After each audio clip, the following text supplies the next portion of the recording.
Hello everyone, this is Serious Trivia. Welcome back to another Total War 3 Kingdom Let's Play on the channel, as we're going to be starting a 190 Yuan Shao campaign. Now the thing about this campaign that makes it special is that we're trying the TROM mod for the first time.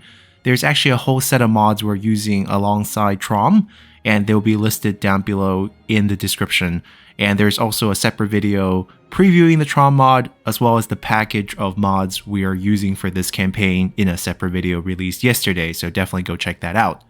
Now, let's jump into introducing the faction.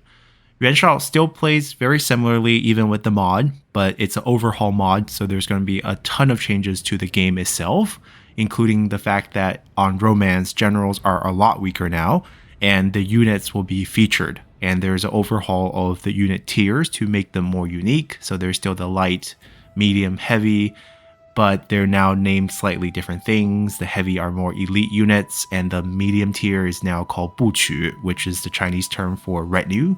And you can see new faction unique unit added into this tier, as we have the Buqu swordsmen of Yuan, porcupine crossbowmen, Ye shock vanguards, and Ye overwatch vanguards added for the faction. The mod has MTU built in, so that's why we see some of the MTU characters like Chun Yuqiong and Lady Liu added here in the roster, and we'll take a look at who else we have once we hop into game. There is an overhaul of the buildings as well for this mod, and there's going to be added missions for each faction in the beginning of the game. Aside from that, you're keeping your core game mechanic from the base game. So Yuan Shao still has his captain retinue, we're still using lineage, we still have our unique faction building, the Yuan administration office. All that is the same. So we'll be starting out in the north, dealing with our early game challenge of taking care of Gongsun Zan through that conflict with Han Fu, and then just conquering the north as fast as we can with our captain retinues, the bandits in the mountains, as well as yellow turbans to our south. And then we'll try to challenge for the Emperor around 197. That's kind of the goal here. The rest of the map, the AI behaviors, I am not familiar with the mod since this is the first time we're playing a campaign with TROM, so I don't know exactly how things will go. But with early game missions from the mod itself, things should be quite interesting. We'll be playing this on Legendary as always, 40-minute battle timers, nothing else has really changed.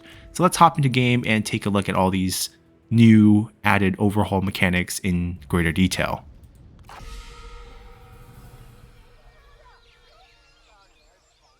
东贼残暴无度，已将洛阳焚作丘墟。昔日吾与董卓尽诛燕术，怎奈这厮狼子野心。董卓劫迁天子，西投长安。 汉家天下尽在此贼掌握，不可叫此贼掌握天下。吾等必须行动。主公明鉴，但当下必须先平乱党匪患。如今天下微弱羸卵，奈何联军诸侯似乎无心力战？我想，也许现在是时候着手重振联军了。 主公，袁氏之龙一直掌控大局，天下早已听闻主公威名。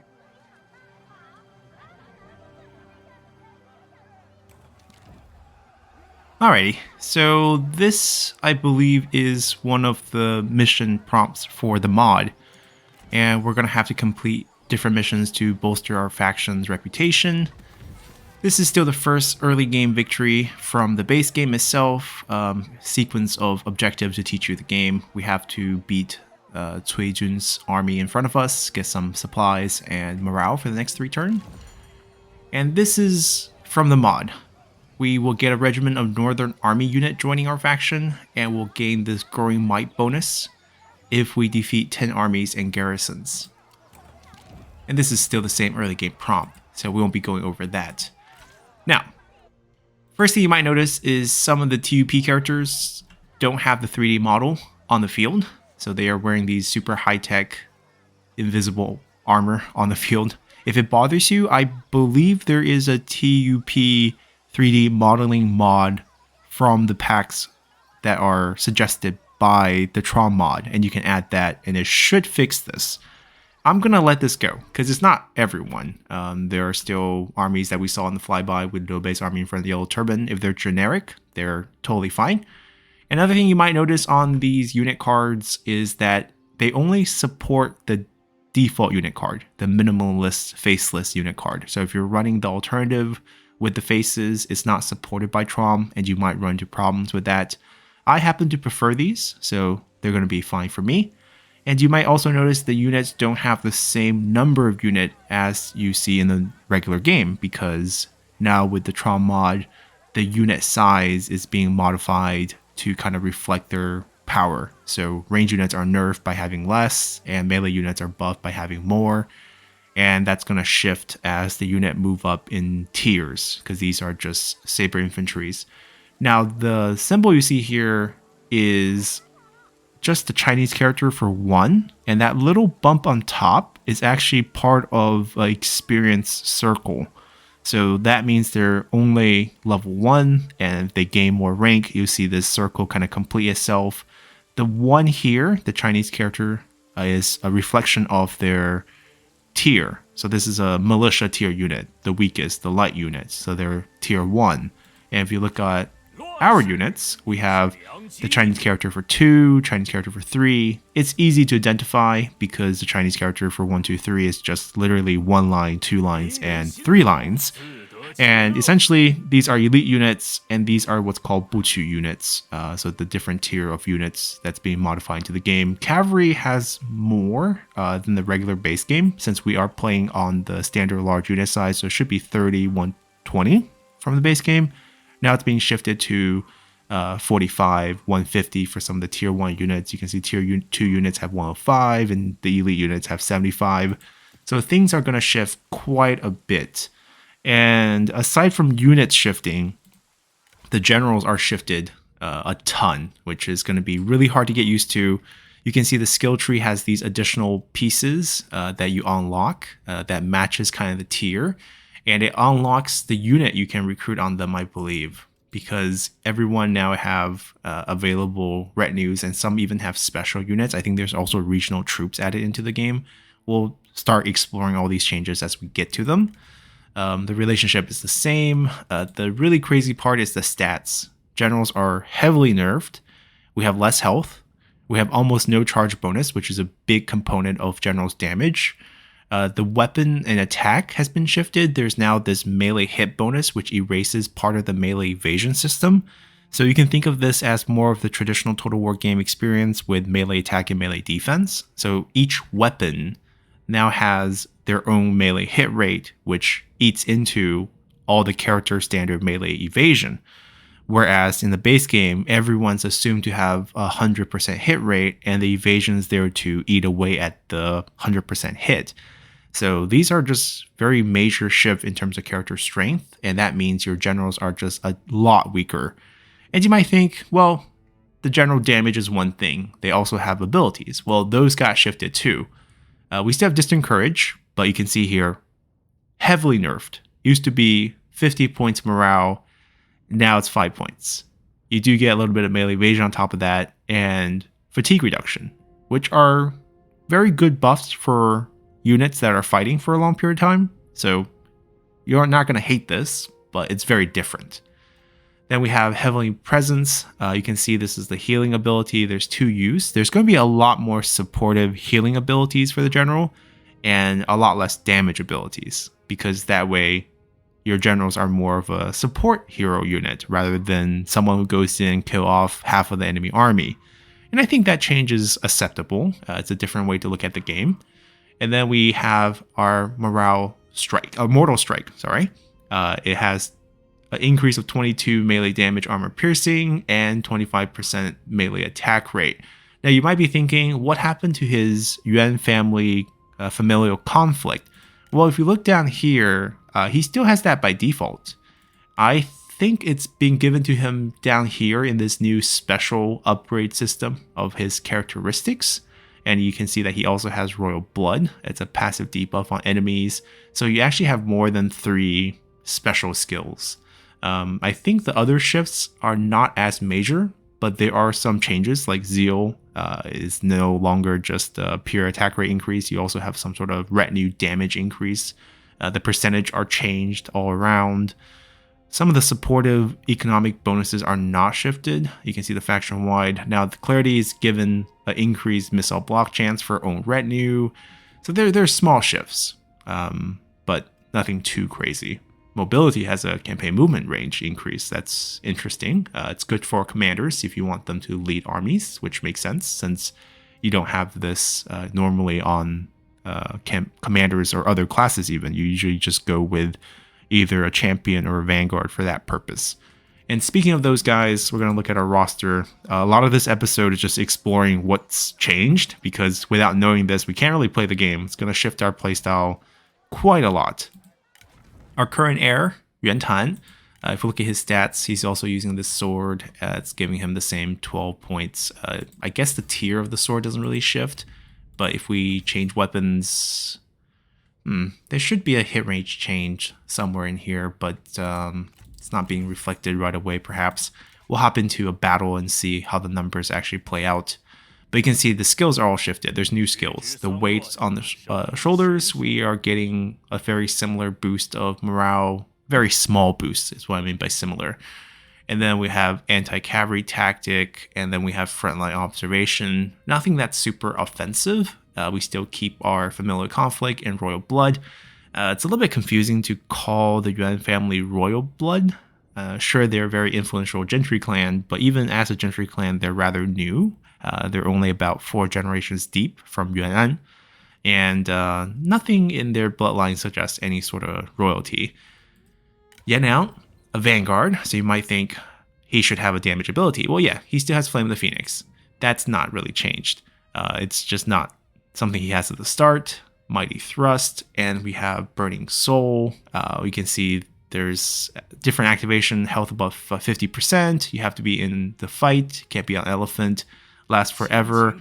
But the damage here, it's a self-damage. So essentially, you're burning yourself away for the first 50% of your health as you get this nice increase in damage and melee evasion, and you get increased cooldowns. You can smash around as you fight. But once you dip below 50, this goes away. So this is actually a pretty cool ability to have.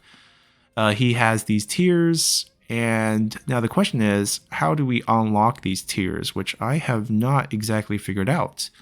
Because if you look at him, he's only rank 2. So it really doesn't make sense for him to have this if it's based on levels. There's only 3 points. You would think it's like level 1, level 4, level 8 or something like that, or 3 and 6. But we have to just basically figure things out. And you have some special retinues you can recruit.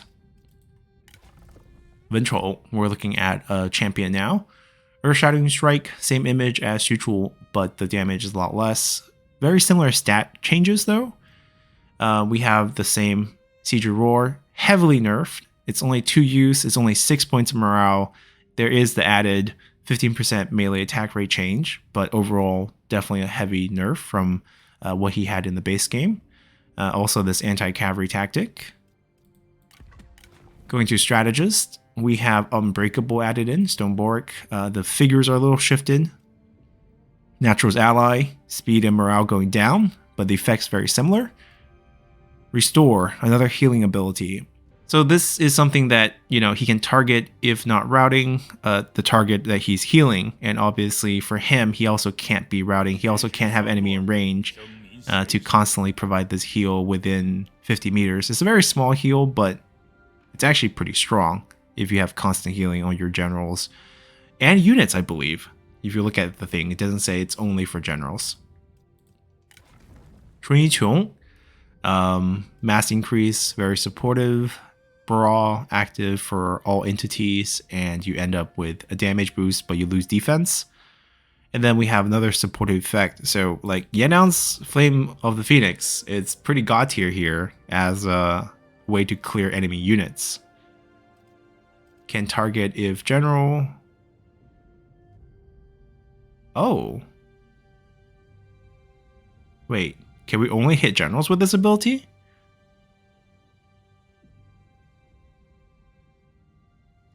You can't use it on a wall either. Okay, there's definitely some shifts to this. We had to test this out once he learns it. Lady Liu, Devoted Mother. We might consider shifting some of our air situations. Yuan bonuses are not great. Let's just say that. Have another Restore. Unyielding Earth with some different stats as well. Anyhow. Alright, so those are our characters. Buildings also saw a change. You can see there's less buildings, and there's also these new added infill development, which I feel it's additional spot you get. I actually wonder when you get it, though.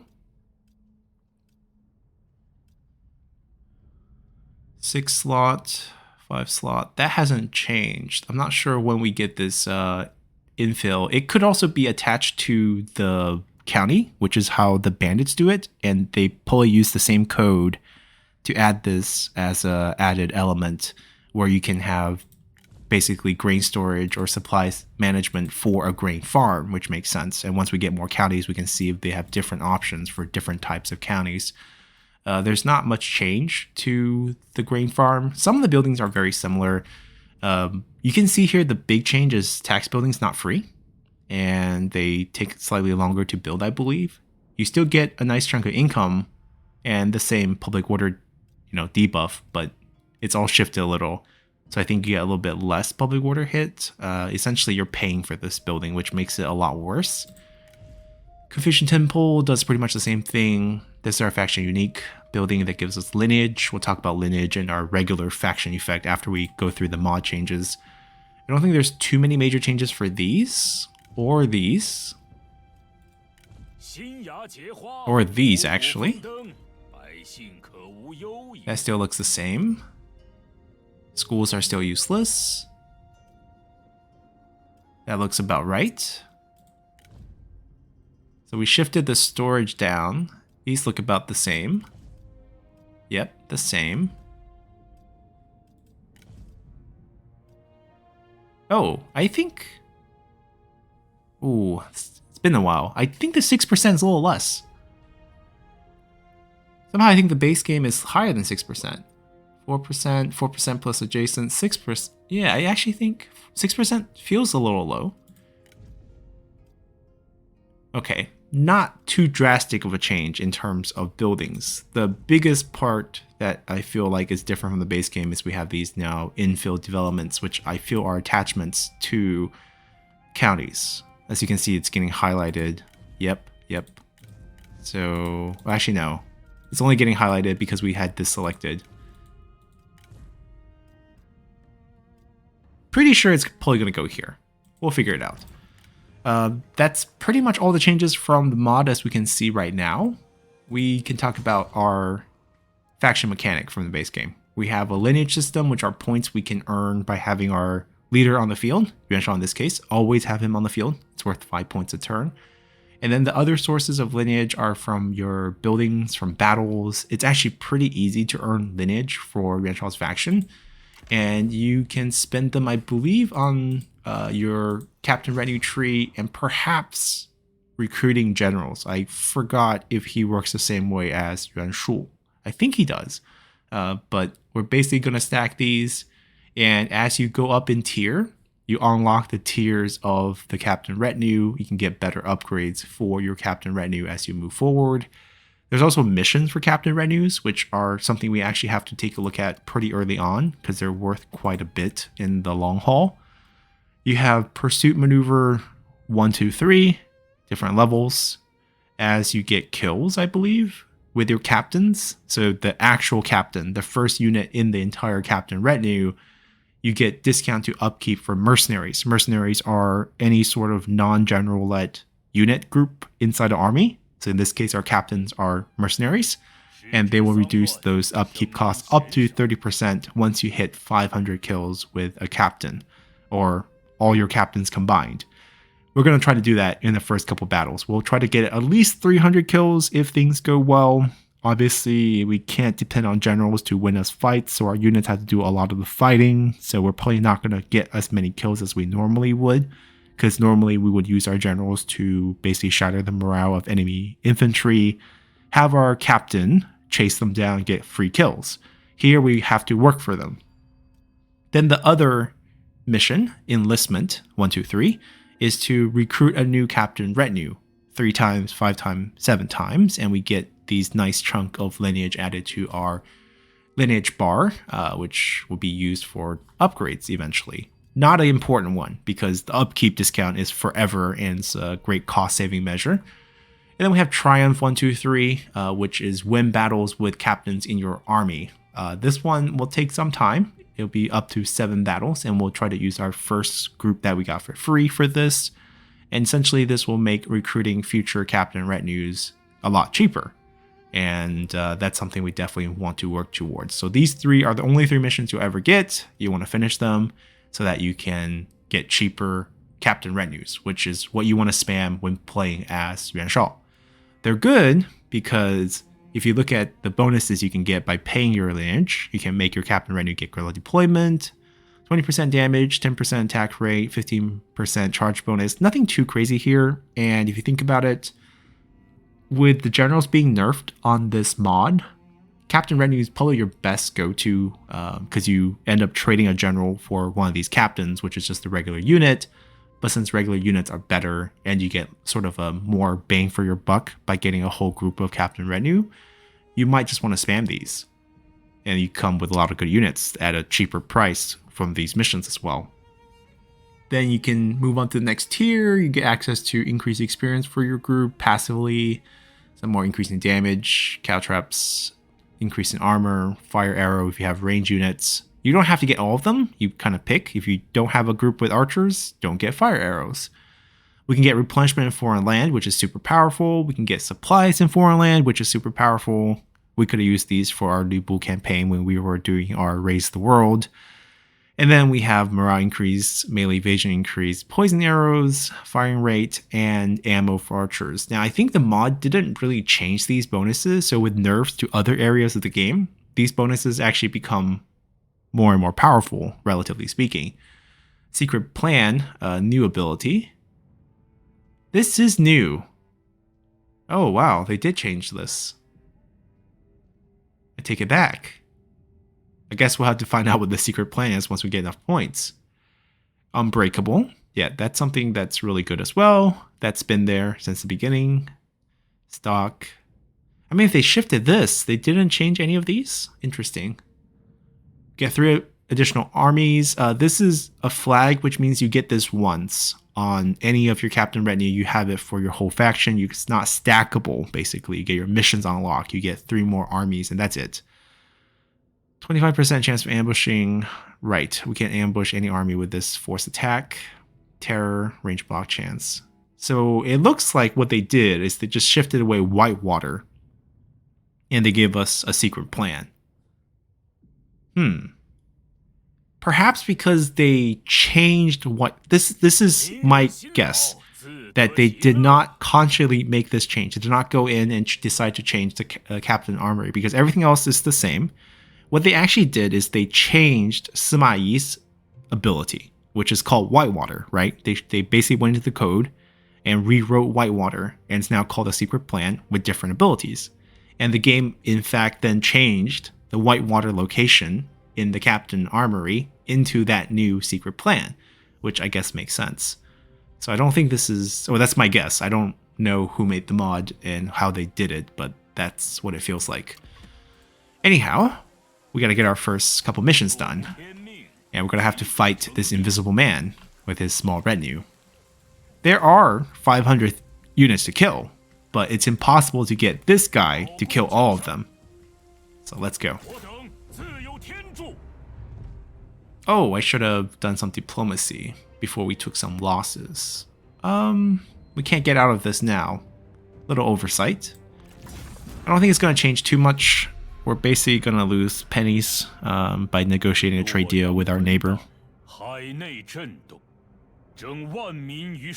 We'll try to not lose too many men.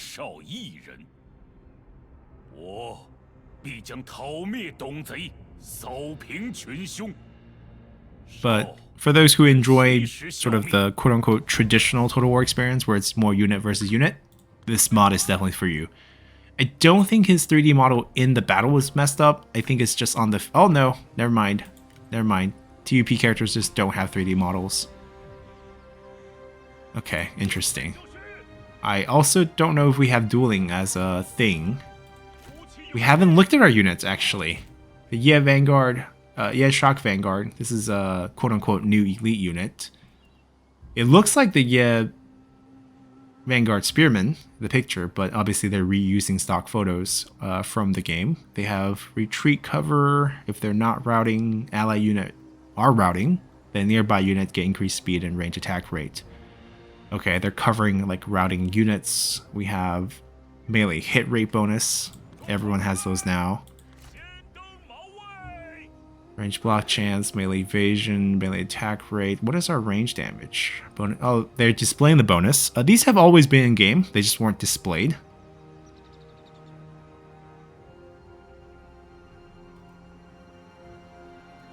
Okay, we can just keep the range attack open. There are only... No, we have 2 range units. How is this unit not activating their... Right, the unit with the gigantic range does not activate their range attack by default?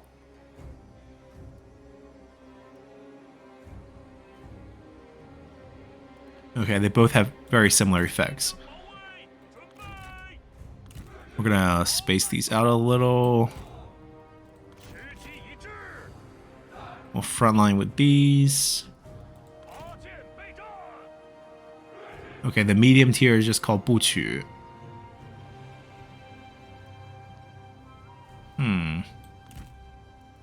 We're trying to figure out how can we beat the enemy group with him, with him chasing down a lot of the enemies.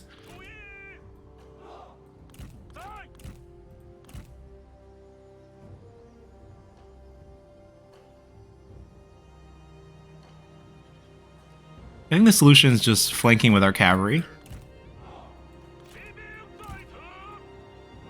These symbols don't really agree with the units. I guess they're sword users. They're just shieldless, and they feel like, I guess, half purple, half red. They're not exactly vanguards. Anyhow.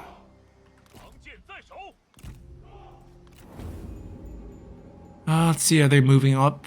They're not. Okay, I'm gonna send these boys into the forest. We're gonna have to flank out, try to take out the archers first. This group can just kind of move up to about right there.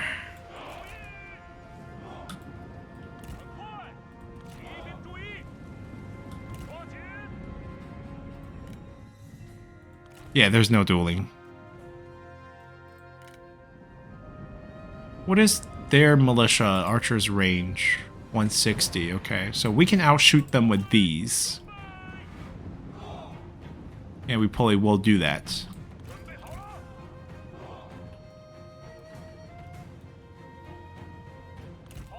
Actually, we want to go pretty deep. We want to like loop all the way behind.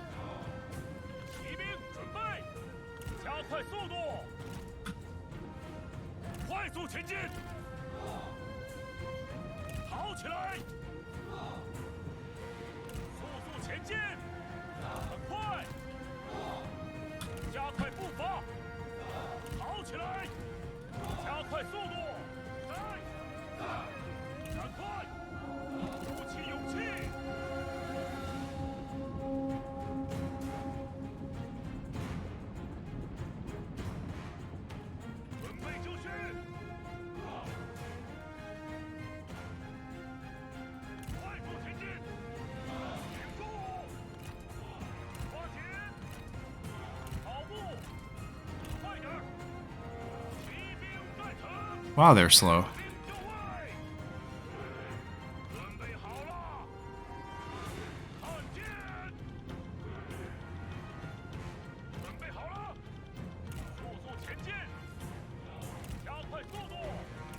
The AI is not reacting too heavily to the cavalry flank. Usually they do. Alright, we can start shooting them very soon. Once the shots start going. Ooh, they turned. Okay. Never mind, they're reacting.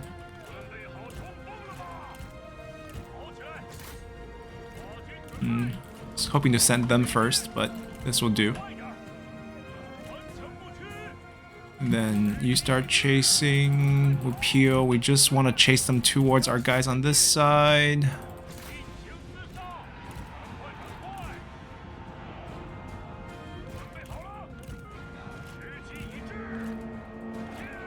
Try and get some kills. Start moving up our militia, which are the lives that we don't care about. Move them up. Which come in and get some heal as well. Alright, now we'll try to charge the infantry. The charge bonus is all butchered. I guess for good reasons as well. I'm gonna get in the middle here. There we go. Now the thing is, we want to get kills on the right targets. So I want to peel these off. And then literally just have him chase kills.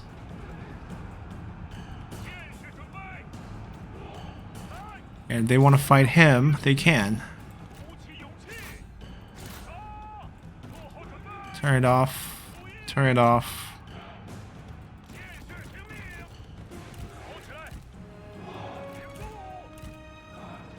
I want to jump him with everyone, but we also don't want to do too much damage to our own units. Negative 18, negative 13. Don't think they'll bounce back. We do have to fight him. I'll go drawing.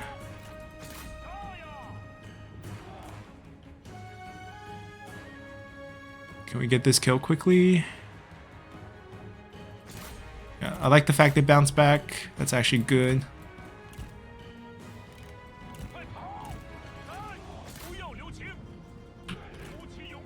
We're gonna shift. We don't want to give him a target to fight. 28, 38. Let's see if we can get that kill. Not sure.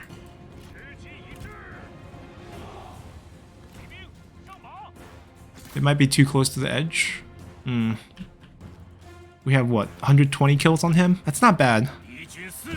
Army loss kicked in. We'll see how many we can pick up on this side, and then we're gonna go chase that group, obviously. 51 more. There's also a follow-up fight for taking a settlement, and we'll try to do that as well. This guy's gonna be... oh, he's just lost the target. It's not good. Edge of the map is pretty far. We should be able to get a few kills from that. It's definitely fatigued. Oh yeah. Let's see if we can cut him off. Let's go here.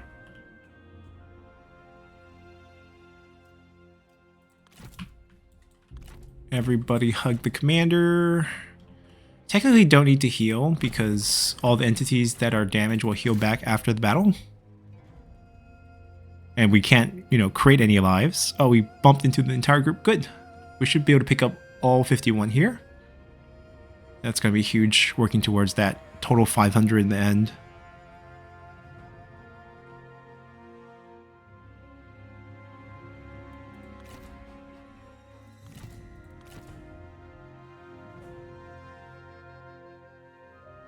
I guess the range block chance for melee calves, as well as the 50% damage missile resistance, just no longer a thing.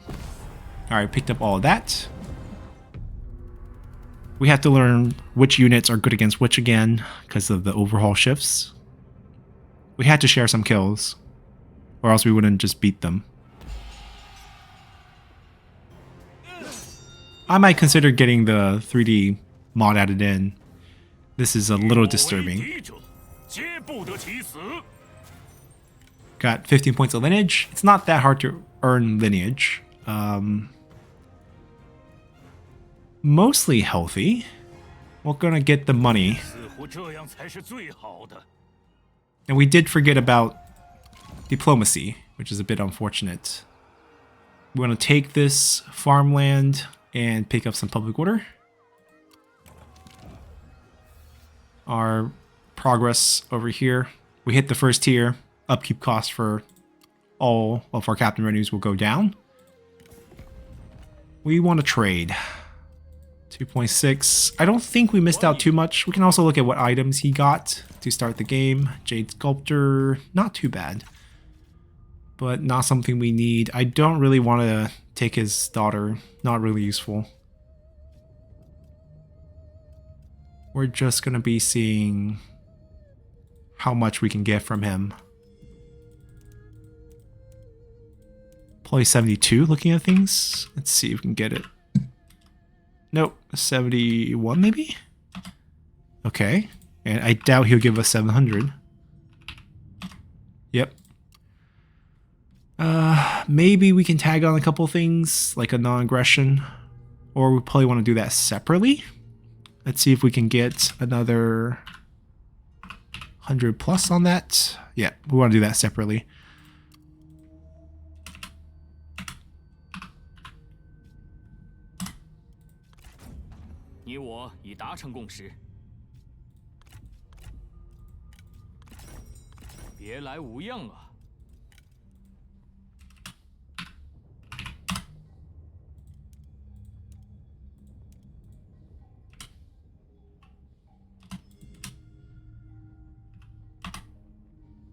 Maybe 7?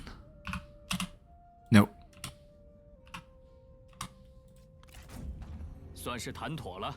We're pretty poor. We're gonna need to nickel and dime our neighbors here.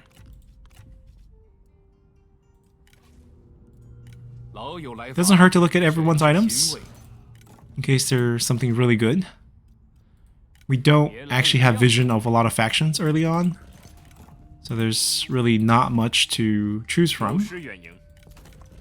And you will obviously use your own items to try to trade for them.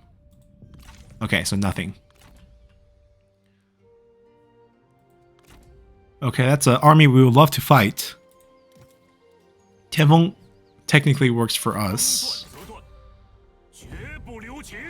Let's see. 150, 150, 300, 400.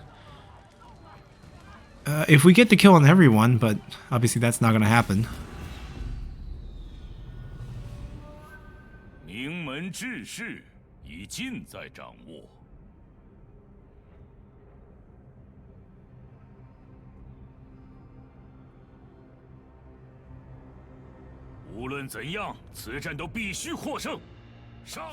Okay, we're going to have to use our range units to kind of push them out of their position, wherever they're going to set up. And then our best range defense is probably him in... Yeah, we'll be at what? 68? He's already at 56, 57. And if we do mixed missile, we can do another 20% on that, 77%. That's pretty cool. Ooh, 97%? How is that fair? I guess this is why this is an elite unit. So they're pretty self-sufficient in this regard. We want a small setup, so more people are in the back shooting.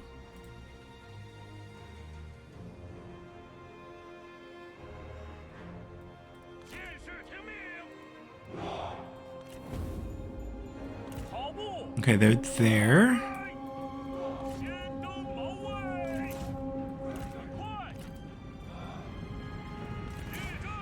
We can't move in those formations.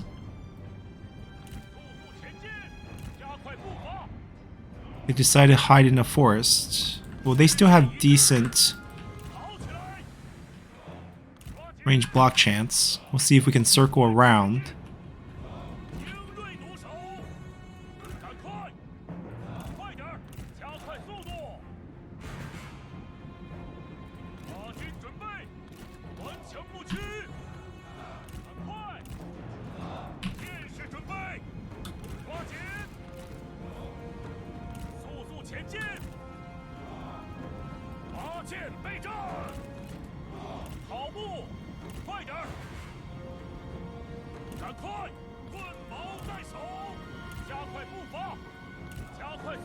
Trying to shoot our cavalry.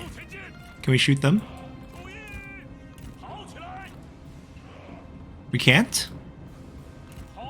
We can. Okay, good, good, good. As long as we can, it's fine.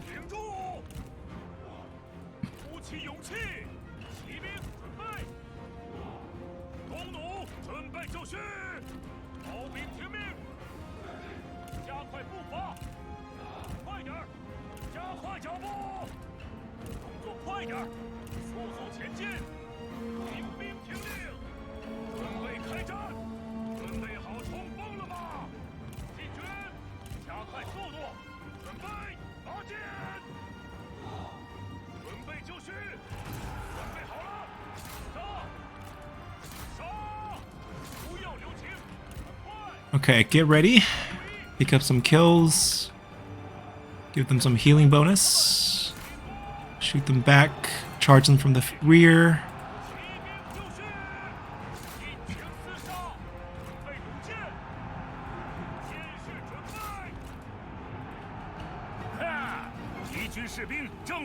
Alright, your job is now to chase those archers.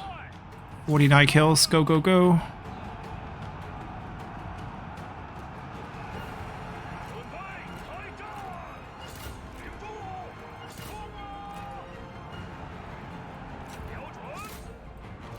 Just make him rout, and then we're just gonna back off.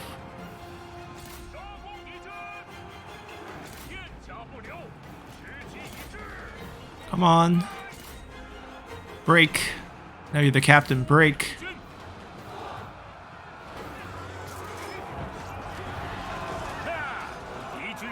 Alright. Now we back off completely. And try to feed as many of these kills to him as possible.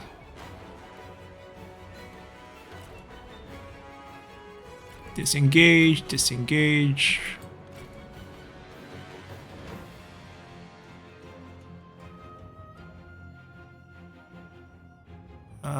Two kills, 36, 46, 46, okay. We're probably not going to get those 46, but if we don't kill them, it's split evenly along all our units, which means he still gets a nice chunk. Or small chunk.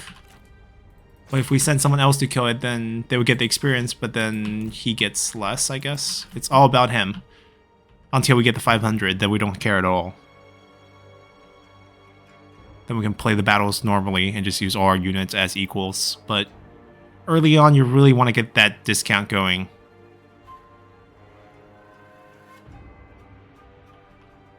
We gotta bump into that, it's worth more. This one guy left is not worth anything. We can get 40 if we just bump into him. Because then they stop running. Oh, bump. There we go. There we go. There we go. Slaughter them all. 70 something. Probably get over 100 here. 100 and not going to be 130. So we're not at the 300 mark yet. I don't think so. But best we can do.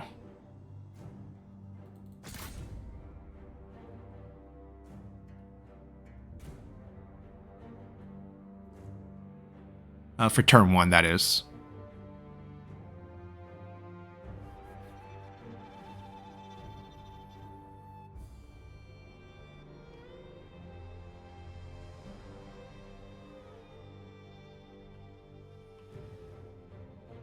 And they're killing quite slowly. I mean, it probably has to do with the fact they have less melee charge than they usually would. The stat's not terrible.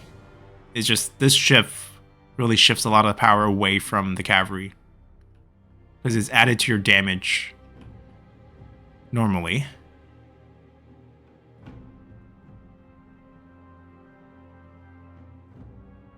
Alright, hurry up. Let's get the last guy. The last two guys. Is that it? No. This guy keep getting back up. Someone hit him instead of just using collision damage.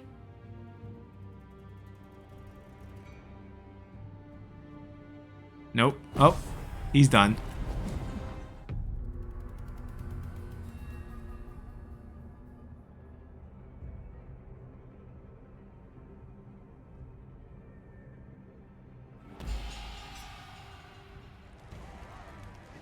Alrighty.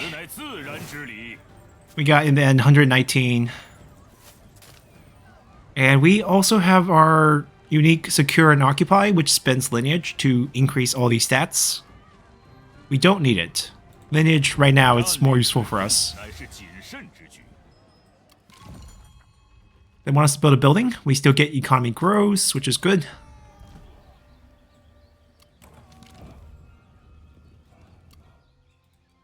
And we leveled up. Ooh, what do we want? Redeployment's only 4% now. That's nerfed, but we do get replenishment.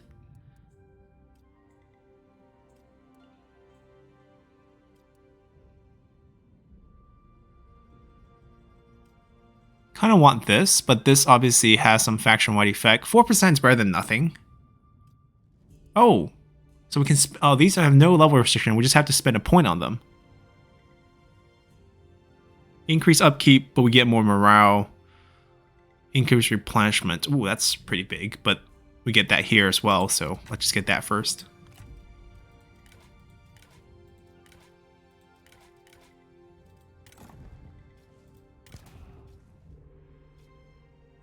We're gonna take this.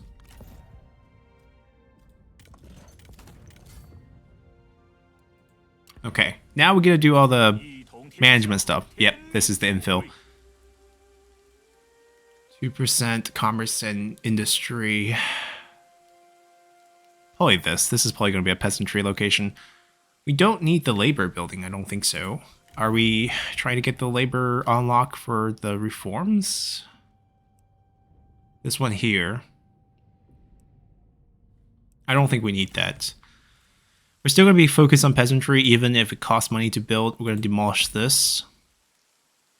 Probably do a state workshop here. We still want that adjacency corruption reduction for the future. Assignments. Yeah, our son's going to be our heir. I don't know if I want to change that. Our wife.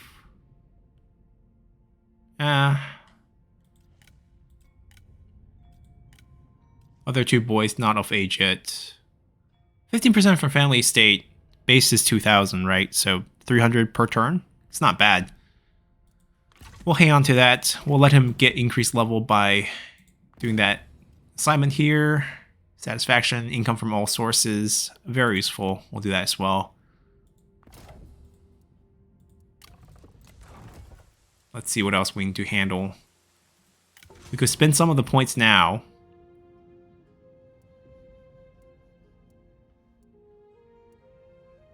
This will be good.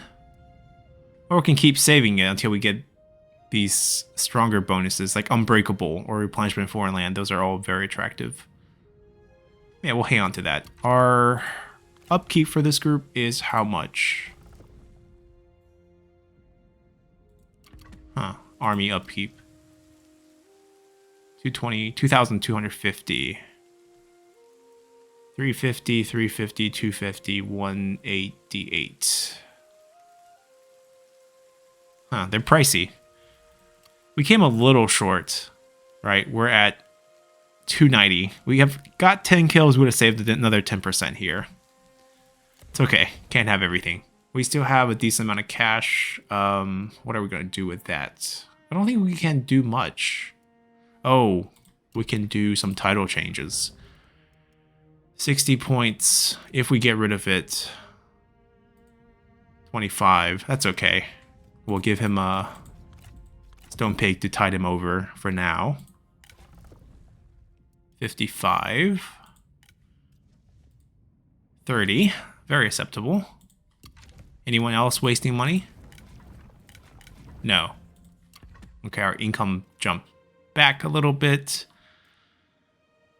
No one's super happy with us, but once our wife's assignment kick in, it should be a lot better. And I think that's pretty much it. We'll just keep invading the Han territories and then fight Yuan Shao. We could consider recruiting another general here. I don't think we're doing another, what do you call it?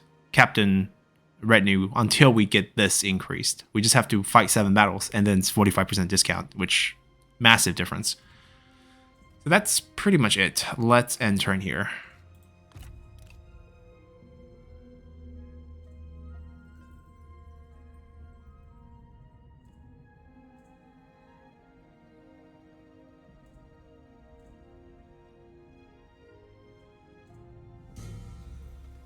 Alrighty, not much has happened.